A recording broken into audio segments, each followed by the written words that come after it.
بلوچوں کے 44 بلک یعنی قبیلے اپنے سردار میر جلال خان کی سرکردگی میں ملک بدرالدین جو کہ شاہ ایران تھے اس سے لڑتے ہوئے سیستان سے مکران پہنچے۔ اس وقت مکران پر ظالم منگولوں کی حکومت تھی اور بورک بامی ایک ظالم حکمران تھا۔ اہل مکران ظالم منگولوں کے مقرر کردہ حاکموں سے نجات حاصل کرنے کی تدابیر سوچ رہے تھے۔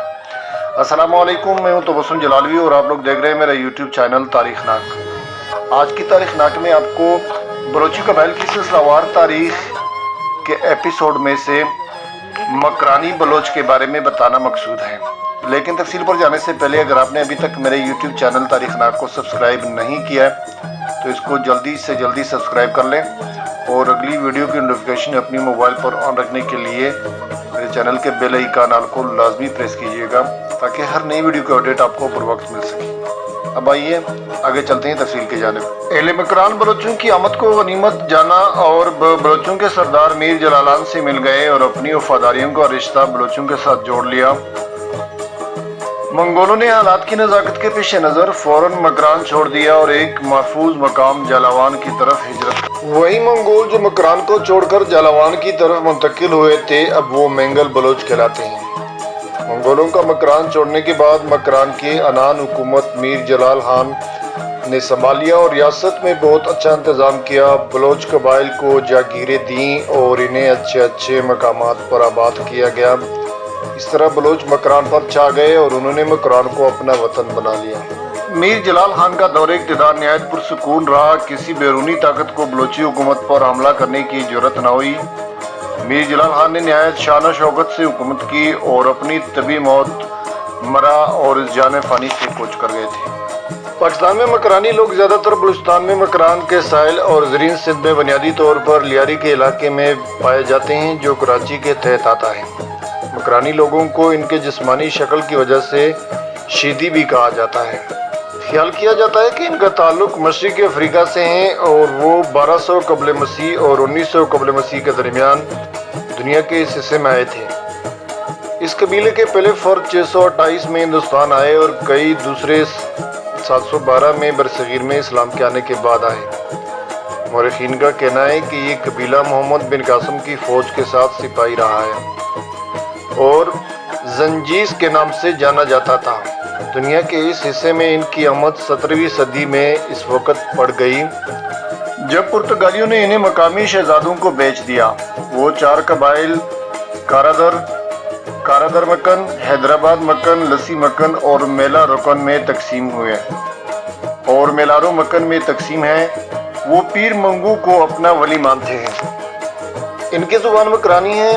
مکرانی وہ زبانیں ہیں جو بلوچی اور سندھی کا مرکب ہے اور اس کے زیادہ تر مکالمے اردو سے ملتے جلتے ہیں اور کچھ مراحل افریقی زبان سے بھی بہت ملتے جلتے ہیں۔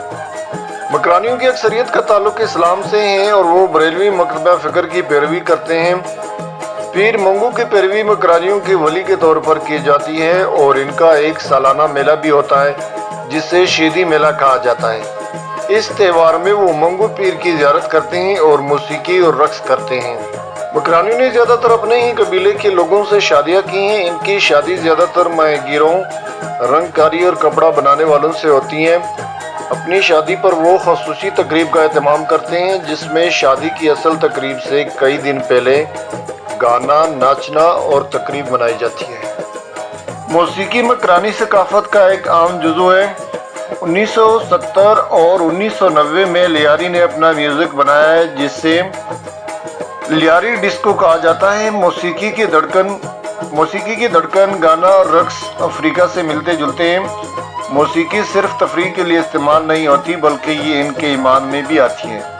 1980 میں دملی لائٹ لیاری میں ایک چھوٹا ریکارڈنگ اسٹوڈیو قائم کیا گیا جہاں نوجوان مرد اور خواتین موسیقی ریکارڈ کرتے تھے۔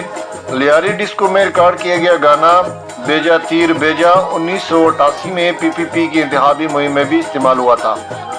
یونس جانی جدید کلام کے مقبول گلوکار ہیں جن کا تعلق بھی اس علاقے سے ہے اور ان کے گانے آج کل بہت مشہور ہیں۔ فٹ بال خاص طور پر لیاری جو کہ مکرانی بلوچوں کا گڑھ ہے، ان میں ایک مشہور کھیل اور پاکستان فٹ بال ٹیم میں لیاری کے کھلاڑی ہیں۔ لیاری کو منی برازیل کے نام سے بھی جانا جاتا ہے کیونکہ وہ برازیل کی فٹ بال ٹیم کو اپنی ٹیم کی طرح پسند کرتے ہیں۔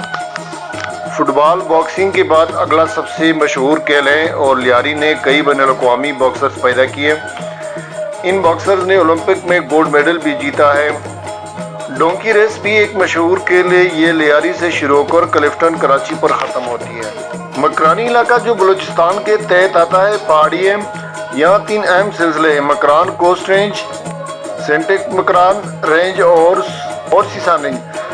موسم اس علاقے میں معتدل ہے، تربت سردیوں میں خشک اور معتدل ہوتا ہے لیکن گرمیوں میں گرم ہوتا ہے۔ دوسری طرف پنجگور کا علاقہ سردیوں میں سرد اور گرمیوں میں معتدل گرم ہوتا ہے۔ علاقے کا زیادہ تر حصہ پہاڑی ہے، یہاں کوئی دریا نہیں ہے، اس لیے زراعت چشموں کے بارش اور زیر زمین پانی کے راستوں پر انحصار کرتی ہے۔ نچلے سندھ میں رہنے والے مکرانی کو قدرے مختلف منظرنامے کا سامنا ہے، یہاں کی آب و ہوا نہ زیادہ گرم ہے اور نہ زیادہ سرد۔ زیرین سندھ میں رہنے والے مکرانی زیادہ تر ماہی گیری کا کاروبار کرتے ہیں۔ کراچی کی بندرگاہ اور بندرگاہ پر ان کے پاس سب سے زیادہ لیبر فورس کام کرتی ہے۔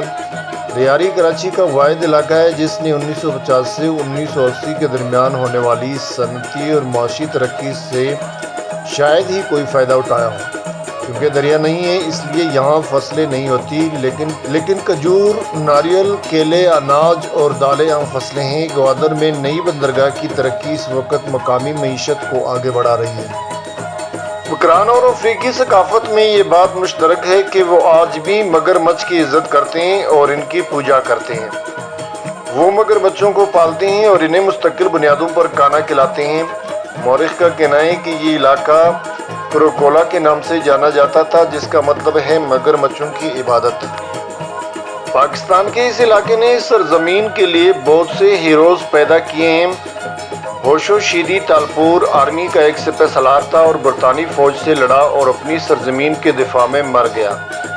نون میم دانش اردو زبان کے مشہور شاعر ہیں جن کا تعلق کلام کے اس حصے سے ہے جس سے باکسنگ کا مشہور کھیل ہے، جیسا کہ باکسنگ کا مشہور کھیل ہے اور بہت سے اولمپئن باکسرز اس علاقے سے تعلق رکھتے ہیں جیسے مہر اللہ لاسی اور عبدالرشید بلوچ۔ علی نواز بلوچ پاکستان کی فٹ بال کی تاریخ کا ایک بڑا نام ہے۔ 18ویں صدی میں یہ حصہ خان آف کلات کے کنٹرول میں آ گیا۔ 19ویں صدی میں انگریزوں کا اس پر بہت کم کنٹرول تھا۔ 1970 سے 2008 کے انتخابات کے بعد سے لیاری پاکستان پیپل پارٹی کے لیے ایک نہ جھکنے والی ریاست رہی ہے۔ ذوالفقار علی بھٹو کے منشور نے ان لوگوں کے دل جیت لیے اور اسی منشور سے وہ PPP کے وفادار ہوئے اور ذوالفقار علی بھٹو کی پھانسی کے بعد ضیاء حکومت کے خلاف بہت احتجاج ریکارڈ کروایا تھا۔ لیاری کے بہت سے لوگوں کو مرتضیٰ بھٹو کی حمایت کی وجہ سے جیلوں میں ڈالا گیا۔ انہوں نے 1986 میں بے نظیر بھٹو کی پاکستان واپسی پر ان کا شاندار استقبال بھی کیا تھا۔ آصف علی زرداری اور بے نظیر بھٹو کی شادی بھی لیاری میں ہوئی۔ اب بہت سی دوسری سیاسی جماعتوں نے بھی اپنے دفاتر کو لیے لیکن پھر بھی پیپل پارٹی مضبوط جماعت ہے، اس لیے لیاری کا پاکستان کی سیاست میں بڑا حصہ ہے۔ یہ علاقہ اسٹریٹ کرائم کے لیے بھی جانا جاتا ہے۔ آئے روز کوئی نہ کوئی ٹارگٹ کلنگ اور دیگر وارداتیں ہوتی رہتی ہیں۔ زیادہ تر ان سرگرمیوں کی پشت پناہی سیاسی جماعتیں کرتی ہیں۔ یہ کہانی 1960 میں شروع ہوئی جب پہلی بار ایک گینگسٹر کالا ناگ اس علاقے میں آیا اور اس نے چرس اور چیننے کا کاروبار شروع کیا۔ اس نے دوسرے گینگسٹر گروپوں کو جنم دیا۔ بعد میں اسلحے کی آمد سے وہ مزید خطرناک ہوئے اور سیاسی جماعتیں ان گروہوں کو اپنی ذاتی مقاصد کے لیے استعمال کرنا شروع کر دیا تھا۔ آج کی تاریخ ناک یہاں تک جس میں آج آپ کو مکرانی بلوچ کا تاریخی پس منظر، بدوباش، رہن سہن، سیاست، کھیل، رہائشی علاقوں اور بہت ساری تفصیلات سے روشناس کرایا گیا۔ امید ہے آج کی یہ تاریخی ولاگ آپ کو بہت پسند آئی ہوگی۔ اگلی ولاگ تک مجھے زندگی کی شرط پہ اجازت دیجیے، تو انشاءاللہ ہم ایک نئی تاریخی ولاگ پنجگور کے تاریخی پس منظر کے بارے میں بتائیں گے، لیکن تب تک مجھے دیجیے گا اجازت اور اپنا بھی ڈھیر سارا خیال رکھیے گا، کیونکہ جان ہے تو جہان ہے۔ چلتا ہوں، اللہ حافظ، شما خیر، خیال رکھ بدھ۔